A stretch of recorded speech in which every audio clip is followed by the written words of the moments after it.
Alexis Milo, ¿cómo estás? Muy buenas noches. Querido David, qué gusto saludarte. Buenas noches. Recordando que los derechos de formación son míos, ¿eh? Totalmente. Porque luego te oigo en otros programas con Rogelio Varela estuviste hoy, ¿no? Sí, pero nunca con el mismo cariño que aquí en este espacio. Un abrazo al gran Roger Varela, es un gran tipo. Oye, a ver, crece 1.1% la economía en el tercer trimestre, 3.2% anual. ¿Cómo se ve? Pues mira, muy bien, es un dato mejor al esperado. En algún momento incluso platicamos aquí en tu espacio Nuestro que espacio. había el temor de que se desacelerara la economía en el tercer trimestre, ¿no? De que quizá la segunda parte del año no fuera tan buena como lo fue la primera. Pero bueno, pues el dato de hoy de alguna manera desmiente eso, porque además recuerda que no nada más sale el dato del trimestre completo, sino que además sale el crecimiento de septiembre solito, ¿no? Sí. Es decir, del cierre del trimestre, que también fue bueno. Quiere decir que podríamos esperar un cuarto trimestre también más o menos bueno, lo cual pues ya ubicaría el crecimiento para todo el año en alrededor de 3.3% conservadoramente. Yo te diría que sin mayor dificultad, alcanzando el 3,5%. Entonces hoy sale este dato de este crecimiento de 1.1 para el trimestre, para el tercer O sea, ¿tú no trimestre. crees que la economía ya afloje en el último trimestre del año? Mira, puede ser que sí. De alguna manera la economía de Estados Unidos, que es nuestro principal socio comercial, ya está aflojando, ¿no? También suceden cosas que les llamamos efecto base, ¿no? Es decir, cuando las cosas empiezan ya se recuperan, pero esta recuperación se empieza a normalizar, pues empiezan a bajar las tasas de crecimiento, lo cual podríamos esperar que sucediera en algunas cosas como los servicios, ¿no? Algunos servicios que venían rezagados y que explican en parte el crecimiento de este tercer trimestre. Pero mira, yo lo que destacaría son dos cosas. Uno, la construcción trae un crecimiento espectacular, ¿no? Si tú ves la construcción en agosto y septiembre, por ejemplo, los últimos dos datos, son números por arriba del 20% de crecimiento anual.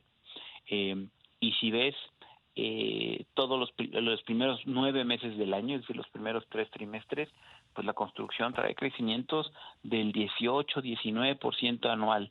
Te diría que en buena medida estos buenos datos que vemos ahora se deben al efecto de la construcción. Y este 1.1%... A ver, ¿qué tipo de Ajá. construcción, Alexis? Es muy buen punto porque no es toda la construcción. De Sí, o hecho, sea, no, es que además hay como mucha manera de construcción diferente. así es, así es. Mira, la construcción residencial, ¿no? Que como su nombre lo dice, pues la construcción de casas, departamentos, etcétera, esa no viene bien, ¿eh? De hecho, esa está bastante floja. La construcción que está explicando este crecimiento es, por un lado, sí, la construcción de obra pública. Parece que las grandes obras de esta administración, pues obviamente están en una etapa en donde ya están jalando más recursos. Pero no que ya las habían, yo no que ya habían acabado Dos Bocas. Pues parece que no, porque No, es ahorita si cuando ves el estás presupuesto, contribuyendo. si ves el presupuesto, una de dos, o no han acabado, o se están Uh-huh. clavando la lana. Bueno, acuérdate que existen dos conceptos siempre, ¿no? Uno es el ejercido, que es lo pagado, y otro es el devengado, que es lo que Sí. se supone que ya fue, ¿no? Parece ser que mucho de lo que había sido devengado ahora sí se está ejerciendo, ¿no? Ahora sí se está pagando, ¿no? Entonces, la obra pública te explica una parte, eso no hay que escatimarlo, y además es natural, porque acuérdate que los proyectos siempre al principio jalan pocos recursos, generan poca actividad, pues porque están en etapa de proyección, están en etapa de planeación, etcétera, o en etapas de trabajos que no son tanto de valor agregado, ¿no? Uh-huh. Y ya luego, pues estos proyectos pues, empiezan a jalar tracción, empiezan a tener un mayor grado de actividad, a demandar más recursos, y es ahí cuando ya se notan en las cifras macro, ¿no? Y la otra parte que está creciendo es la construcción, por el lado privado, ahí sí, no residencial, ¿no?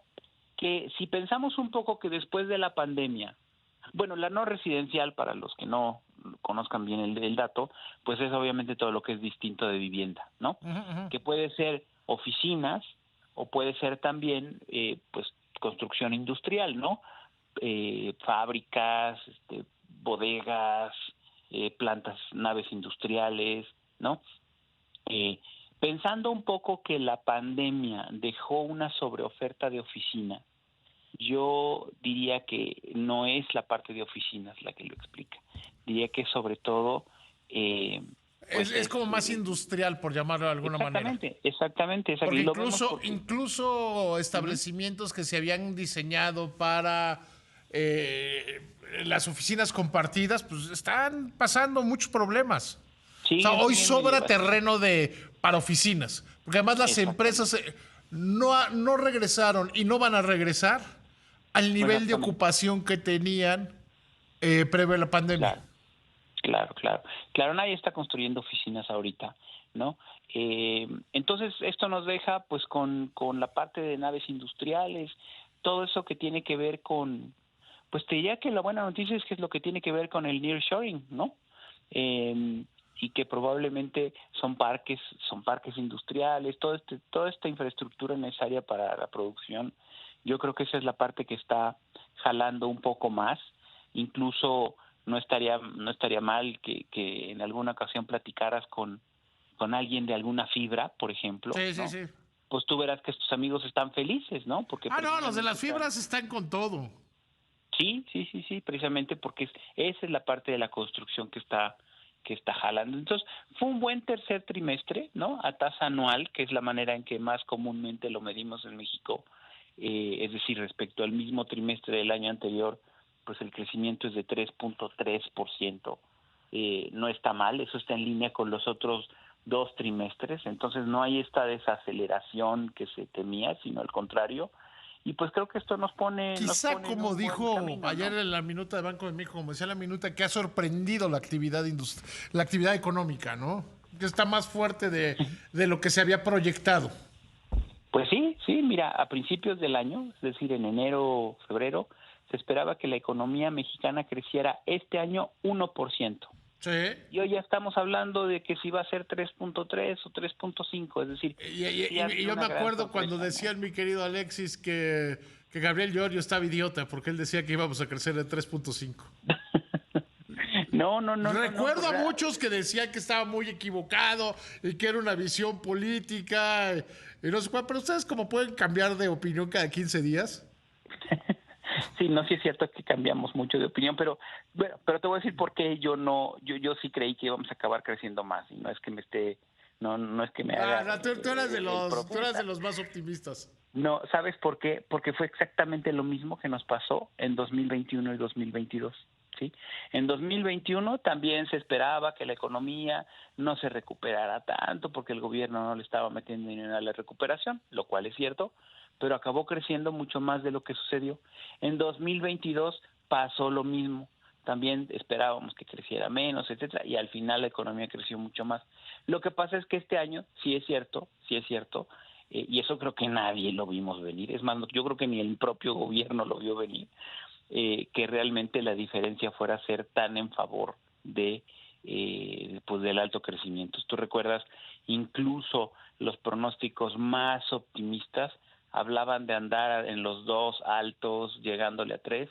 Entonces, pues 3.4, algo así, pues creo que sí, de veras nadie lo vio venir y no será la primera vez ni la última que nos equivoquemos los economistas, ¿no? Oye, pero hay algo que también hay que destacarse.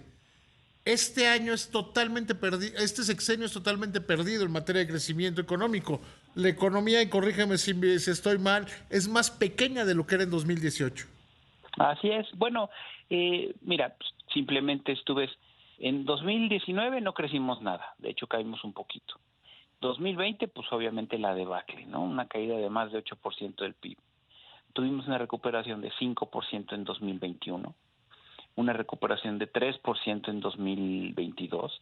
Entonces, este 3% de poco más de 3% de 2023, pues es que apenas la economía empieza a emparejarse respecto a cómo estaba en 2018, Entonces, pues sí, habrá sido realmente un sexenio de crecimiento no cero, pero sí muy cercano a cero.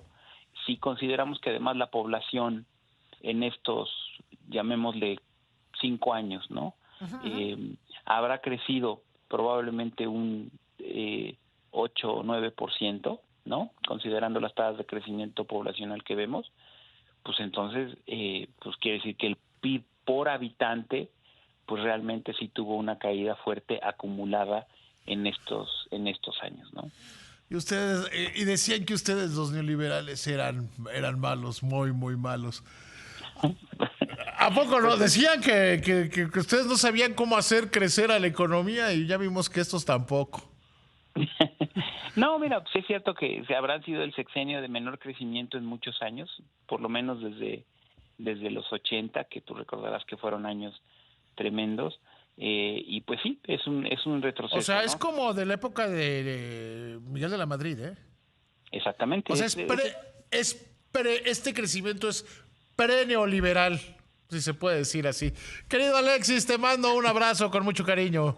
Un fuerte abrazo, David, que tengas muy buen fin de semana. Igual para ti, amigo.